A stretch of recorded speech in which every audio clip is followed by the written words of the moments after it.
안녕하세요. 오늘은 6월 11일 목요일이죠. 연중 23주간입니다. 오늘 복음 말씀은 루카복음 6장 27절에서 38절인데 원수를 사랑하여라 하는 단락이죠. 너희는 원수를 사랑하여라. 너희를 미워하는 자들에게 잘해주고 저주하는 자들에게 축복하며 학대하는 자들을 위해서 기도하여라. 참 너무 어려운 말씀을 하시죠. 네 뺨을 때리는 자에게 다른 뺨을 내밀고 겉옷 가져가는 자 속옷 주고 달라고 하면 누구에게나 주고 네 것을 가져가는 이에게 되찾으려고 하지 마라. 남이 너에게 해주기를 바라는 그대로 너희도 남에게 해주어라. 너희가 자기를 사랑하는 이들만 사랑한다면 무슨 인정을 받겠느냐. 죄인들도 자기를 사랑하는 이들은 사랑한다. 쭉 말씀하시죠. 그러면서 너희 아버지께서 자비하신 것처럼 너희도 자비로운 사람이 되어라 하고 글을 맺습니다. 적을 사랑하라. 원수를 사랑하라. 모든 국가에서는 적에 대한 승리, 국민의 자유와 독립을 위협하는 사람들을 국경에서 추방하는 그런 기념일을 우리가 경축하지 않습니까? 축하하고요. 휴일이잖아요. 독립된 날, 이런 날이죠. 현대언어에서 적이라는 말은 강한 의미를 가지고 있죠. 정말로 우리에게 해를 끼치고 싶어하는 사람들을 가리키는 거예요. 우리를 압박한 사람들. 성경의 표현은요, 오늘날처럼 적 원수는 좀 약해요. 오늘날처럼 강하지 않습니다. 다시 말하면 성경의 언어에서 적과 원수는 우리를 사랑하지 않는 사람을 의미해요. 모르는 사람이라는 말도 관련이 있겠죠. 그렇기 때문에 시편 기자는 우리에게는 머리털보다 원수가 더 많다고 말합니다. 시편 40편 13절. 복음이 말하는 것과는 반대로 우리는 원수를 사랑하지 않고 그들을 제거하려고 노력하거나 적어도 그들과 아무 관계도 맺지 않습니다. 우리가 그렇게 할 수가 있을까요? 플루타르크 영웅전이라는 게 있잖아요. 거기서 플루타르크는요, 적들이 무엇인가에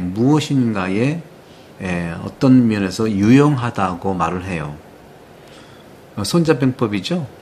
지피지기면 백전백승한다. 그렇죠? 적을 알고 또 나를 알면. 이런 차원에서 우리에게 인내와 용기를 가르쳐주는 말들이 될 수 있겠죠. 바람이 불면 나뭇가지가 더 강해지고 탄력이 높아지는 것처럼 어려서부터, 다시 말하면 원수가 있는 사람은 더 강하고 적응력이 뛰어나고 그런 상황이 되는 거죠. 이것이 스파르타 교육의 원리예요. 하지만 이것이 복음이 말하는 의미에서 원수를 사랑할 충분한 이유가 될까요? 물론 그렇지 않습니다. 하지만 이런 식으로 적을 경험하는 것은 현실에 대한 합리적 태도를 보여주고 있는 것이죠. 오늘 주님께서 말씀하세요. 여러분들, 너희들을 증오하는 사람들에게 잘해주어라. 선을 행하여라. 참, 자기를 사랑하는 사람만 사랑한다면 무슨 인정을 받겠느냐. 죄인들도 자기를 사랑하는 사람들은 사랑한다. 너희가 자기에게 잘해주는 이들에게만 잘해준다면 무슨 인정을 받겠느냐. 죄인들도 그것을 한다. 남에게 잘해주라는 거죠. 남이 너에게 해주기를 바라는 그대로 너희도 남에게 해주어라. 미워하는 사람들에게 잘해주라고 말씀하시잖아요. 선을 행하라고 하잖아요. 미워하는 사람들에게. 참 자꾸 그렇게 해도 계속 우리를 미워한다면 어떡할까요? 저도 요즘에는 이 말씀에 대해서 상당히 퀘스천을 좀 갖게 해요. 예수님께서 정말 이렇게 말씀하시는 의도가 무엇일까 하는 차원이죠. 스파르타에서 교육받은 소년들은요, 싸우기 위해서 훈련을 받아야 했고요. 그리고 그들이 가장 강하다는 것을 증명해야 했어요. 욕망을 키우는 것이죠. 모든 소년들은 그렇습니다. 하지만 사람의 힘으로, 다시 말씀드리면 모두는 사람의 힘으로 그들의 어떤 근육으로, 근력으로 측정할 수 있는 것이, 측정할 수 없다는 것이 모두가 아는 거죠. 모두가 아는 사실입니다. 무엇보다도 중요한 것은 정신의 힘, 영혼의 힘이라고 말을 할 수가 있겠습니다. 또 제가 영혼 돌봄이라는 책도 발간했잖아요. 영혼을 돌보는 힘을 있어야 되겠죠. 그런 점에서 왜냐하면 싸울 수 있는 그런 그 힘이 여기에 있기 때문에 그렇습니다. 모두들 그들의 원수들을 가지고 있지만 어떤 그 중요한 것은 철학자라든가 또 요즘 말하는 과학자라든가 예술가조차도 누구에게나 적은 있게 마련입니다. 아이디어 차원의 문화적 투쟁은 평생 지속될 수도 있어요. 복음은 이런 현실을 부정하고 싶지 않습니다. 예수 그리스도의 가르침의 새로운 점은 무엇일까요?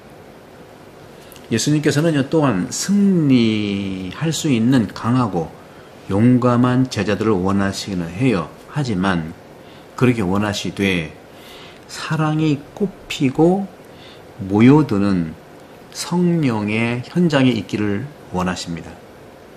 이런 미덕에서 가장 강한 사람은 누구든지 확실히 승리했고 사랑의 신, 전능하신 하나님과 같은 사람이 되는 것이기 때문이죠. 사람들이 너에게 해주기를 원하는 것을 너도 그 사람에게 해주어라 하는 말씀. 너희들이 그들에게 하는 것처럼 사람들은 너희에게 그렇게 하는 것. 그러니까 그런 부분에서 오늘 보게 되면은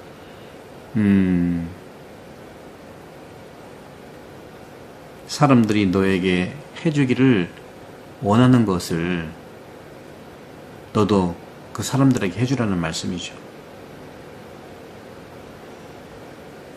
너희가 자기들에게 잘해주는 사람들만 잘해준다 무슨 인정을 받겠느냐? 너희가 도로 받을 가망이 있는 이들에게만 구워준다면 무슨 인정을 받겠느냐? 그러니 너희는 원수를 사랑하고 그에게 잘해주고 아무것도 바라지 말고 구워주어라. 너희가 받을 상이 크다. 우리는 사랑에 대해서 많이 이야기하고 나서 세상에 사랑이 거의 없다고 불평을 하곤 합니다. 우리는 사랑의 태도와 그 구체적인 실현을 구별해내야 될 거예요. 아내는 남편을 위해 불 속에 몸을 던질 준비가 되어 있다고 말을 하지요. 하지만 제가 늘 말씀드리지만 아내가 좋아하는 방식으로 남편에게, 그렇죠? 다시 말하면 아내를 위해서는 무엇이든지 한다고 하면서 아내의 방식으로 아내가 좋아하는 커피를 만들어주는 방법은 모른다는 속담이 있잖아요. 농담이 있잖아요. 마음속에 느끼는 사랑을 몸짓으로 표현하는 방법을 아는 것은 쉽지 않습니다.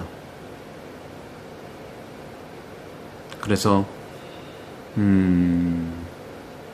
믿는 대로 실행한다는 것이 굉장히 중요합니다. 구원은요, 믿음대로 실행을 해야지 믿음과 아무 관계없이 실행만 하면은 그게 참 자기 중심일 수밖에 없죠. 복음은요, 수세기 동안 그런 경험을 통해서 입증된 실용적 조언을 제공합니다. 복음은 실용적 조언서예요. 나에게, 상대방에게. 다른 사람의 입장에서 생각해 보자는 거죠. 역지사지. 그러면 그 사람이 무엇을 좋아하고 왜 짜증이 나고 무엇 때문에 고통스러운지를 정확히 알 수 있을 거예요. 다른 사람이 나에 대해서 나쁘게 말하는 것이 마음에 들지 않습니까? 그렇죠? 나에 대해서 나쁘게 말하는데 왜 마음이 편하겠어요? 그래서 나도 남을 나쁘게 말하지 않아야 되는 거예요. 역지사지잖아요. 내가 어려울 때 나를 도와주는 사람이 있다면 나는 행복합니까? 그렇죠? 그렇기 때문에 다른 사람들이 도움이 필요할 때 나도 똑같이 그렇게 할 수 있도록 노력하는 게 중요하잖아요. 이거 물어보고 하는 겁니다. 내가 원할 때 하는 게 아니라 상대방이 원할 때 하는 거죠. 필요할 때 나도 같은 감정으로 같은 마음으로 할 수가 있기 때문에 그래요. 따라서 내 감정을 관찰함으로써 다른 사람을 나처럼 사랑하는 가장 좋은 방법을 배우게 될 것입니다. 내 감정을. 그래서 제가 영혼 돌봄을 말씀드릴 때 말씀을 읽을 때나 하느님의 말씀을 들을 때나 그 말씀, 상대방의 말과 하느님의 말을 듣는 내 감정을 들여다보아야 돼요. 내 마음을 들여다보면서 내 감정을 관찰함으로써 다른 사람을 나처럼 사랑하는 좋은 방법을 배우게 될 것이라는 것이죠. 오늘 이 정도 말씀을 드리고 영혼 돌봄 책 많이 이제 구입을 부탁을 드리고요. 이건 굉장히 깊이 있는 책이기 때문에 사실 읽고 또 읽고 해도 저도 제가 수십 년 동안 준비 썼지만 계속 읽으면서 나를 들여다보는 거죠. 나의 영적 거울이에요. 복음의 거울이죠. 그런 점에서 여러분들 영혼 돌봄 책 많이 전파해 주시고 또 홍보해 주시고요. 또 이 9월 순교 성월에 축복 가장 많이 받기를 축복드립니다. 성부와 성자와 성령께서 여러분 모두를 강복합니다. 감사합니다. 구독, 성교도 부탁하고요.